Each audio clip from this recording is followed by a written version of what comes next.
محمد تنزیل الرحمان اتاری کنال برگ لاہور سے بات کر رہا ہوں. میں نے اپنے ایک اسلامی بھائی کو 8 لاکھ روپیہ دیا اور انہوں نے کہا کہ 8 لاکھ میں بزنس میں لگاؤں گا اور اس کے عوض آپ کو 70,000 روپیہ پروفٹ دوں گا. تو اس کے بعد انہوں نے مجھے پیسے جو ہے نا وہ نہیں دیے. 6 ماہ لیٹ ہو گیا کہ مجھے اس سے پروفٹ لینا چاہیے یا نہیں. السلام علیکم اللہ وبرکاتہ.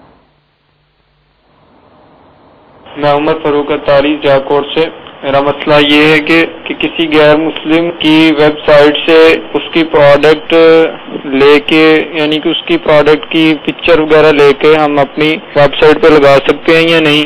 یہ میرا مسئلہ ہے، برائے کرم بیان فرما دیجئے. اللہ دعوت اسلامی کو دن رات برچسپی اور جبے سے ترقی عطا فرمائے. آمین آمین.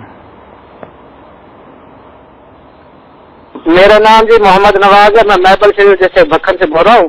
تو سوال میرا یہ ہے کہ جو لوگ زمین خرید کرتے ہیں، کچھ لوگ ایسے ہیں کہ وہ ایک مالک سے زمین خرید کرتے ہیں، ان سے ریٹ طے کر لیتے ہیں کہ جی میں نے 1 لاکھ کی خرید لی، اس کو پیسے نہیں دیتے، لکھ پڑھ وغیرہ نہیں ہوتی، کوئی تحریری بھی نہیں ہوتی ہے، تو وہ آگے دوسرے کو بھیج دیتے ہیں. اب دوسرے کو جب بھیجتے ہیں تو اس سے وہ نفع لے لیتے ہیں اور جو اصل پیسے پچھلے مالک کے اصل زمین والے کو اس کو دے کے وہ اگلے کو قبضہ دے دیتے. کیا اس طریقے سے جائز ہے یہ زمین کی خریداری؟ بہت شکریہ اسلامی بھائیوں نے جنہوں نے کال کی. مرحبا کہتے ہیں آپ سب کو اپنے سلسلے میں. تنزیل بھائی لاہور سے کال کیا. غالباً اس طرح کا سوال پچھلے سلسلے میں بھی آیا تھا.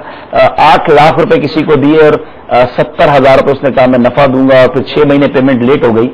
تو اب اس 6 مہینے ڈیلے کا کوئی نفع لینا چاہیے نہیں لینا چاہیے؟ پہلی بات تو یہ ہے کہ یہ جو کام انہوں نے بیان کیا شرعی تقاضوں کو پورا نہیں کرتا. ٹھیک ہے.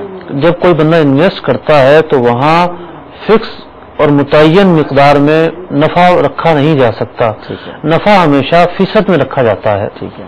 مثال کے طور پہ انہوں نے 20,000 روپے نفع رکھا یا 2,000 روپے نفع رکھا، عین ممکن ہے 2,000 روپے نفع ہی نہ ہو. ٹھیک ہے. تو نفع ہمیشہ پرسنٹیج میں رکھا جاتا ہے. پرسنٹیج سے مراد کہ جتنا نفع ہوگا اس کا اتنا پرسنٹ، اتنے فیصد میں لوں گا اور اتنے فیصد آپ لیں گے. اماؤنٹ فکس نہیں کی جا سکتی.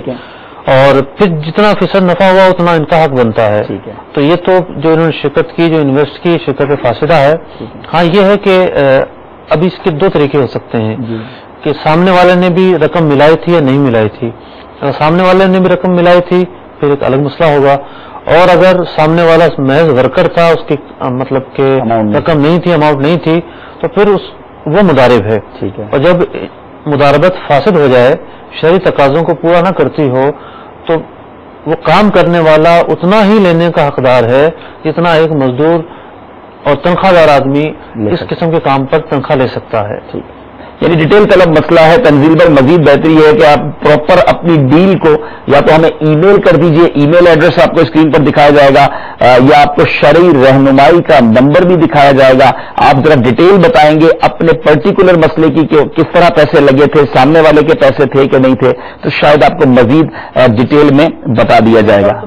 جی، اس سے جو نفع ان کو ملے گا وہ جائز نہیں ہوگا. نفع لینا جائز نہیں ہوگا.